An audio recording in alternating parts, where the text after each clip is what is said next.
Justin Jefferson is a very rich man. Him and the Vikings have agreed to terms on a 4-year extension worth 140 million. 110 mil of that is going to be fully guaranteed. And he now becomes the NFL's highest paid non-quarterback in league history.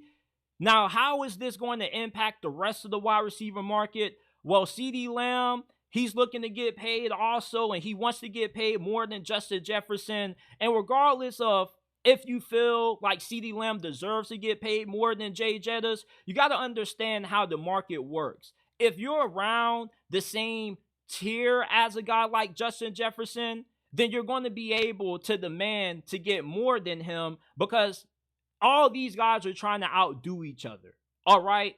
And with each deal that gets done, the wide receiver market gets reset. So Justin Jefferson is currently getting $35 million a year. Ceedee Lamb is probably going to look to get $36 million a year or somewhere around that, while Jamarr Chase, who also is looking to get paid by Cincinnati, he's going to be in that same conversation to get around $35, $36 million a year. But this doesn't only just impact those top tier guys, it also impacts those second tier of good number one wide receivers like Brandon Ayuk.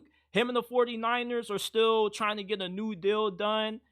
And he's looking to get 29 million, 28 a year. But I think with Justin Jefferson getting this deal done, that's going to amp up how much he's going to be asking for, because now he has the right to ask for at least 30 plus a year. Now, is he going to command 35 million a year? Absolutely not. But I definitely can see a world where Brandon Ayuk is getting paid 30 million a year. It's really hard to find elite number one wide receivers. You can find you a good number two, number three option, but guys like Justin Jefferson, Jamarr Chase, and Ceedee Lamb are very hard to find.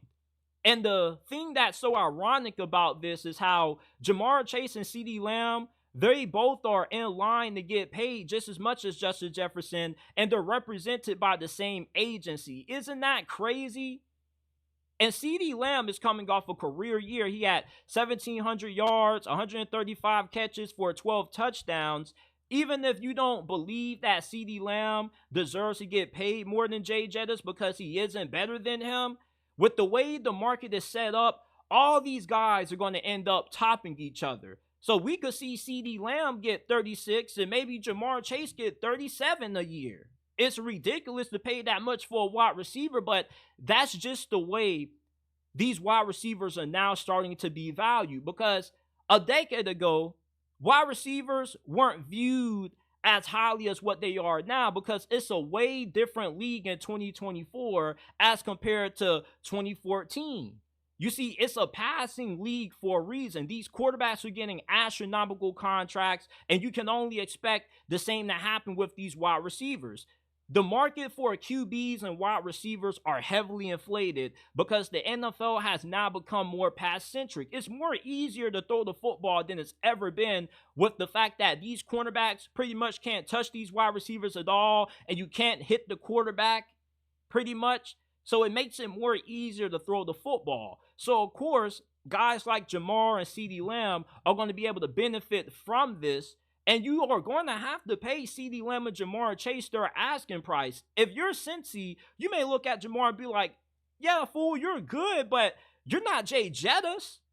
But since he's in that same tier, you can't deny him that money, because here's the thing. You can play a hardball with Ceedee Lamb and Jamarr Chase all you want to, but if you're not going to pay him, I guarantee somebody else is. And that's the problem that I think a lot of fans fail to realize with these wide receiver contracts. You look at it and you say, man, our team can't afford to pay this dude that, or he's not better than Justin Jefferson, so it doesn't make no sense to pay him that. Yeah, you wouldn't pay him that, but there are tons of other teams that have no problem making Jamarr Chase and Ceedee Lamb the highest paid receiver in the game. That's just the way that these markets are set up. It's the same thing with the quarterback market. These guys, anytime they're next in line, their next setup is to get paid more than the previous guy.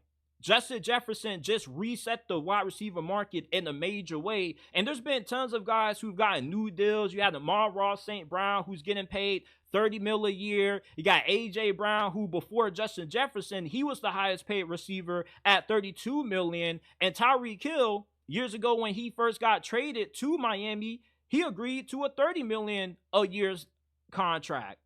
So the wide receiver market right now is really ridiculous. It's really inflated, but it's really hard to find a true number one wide receiver. Your number one is expected to beat press coverage. He has to be able to create a lot of separation, and that's what makes these guys so valuable in the pass-heavy NFL. There's the old narrative that you don't need an elite wide receiver to win in the NFL anymore, and that's now starting to become a little outdated, because in the next 3-4 years, there are going to be Super Bowl winning teams that are going to have elite number ones on their roster. It's easy to replace a number 2 or a number 3 in the draft, but you don't find a Jamarr Chase, a Ceedee, or Justin Jefferson on the tree every day. These are superstar level wide receivers, Hall of Fame caliber guys eventually that they're going to become, and you just don't find these guys every day, so you have to pay them what they're worth. And if you were to trade one of these dudes, they will command a lot of value in the trade market. You could possibly flip one of these dudes for 2-3 first-round picks. They could get the same value right now as what a quarterback used to get back in the day when you traded away a guy like Russell Wilson. That's how crazy it is right now when it comes to paying these wide receivers. But with the NFL now favoring the passing game, that's why these wide receivers are getting paid these huge numbers, and you got to pay them.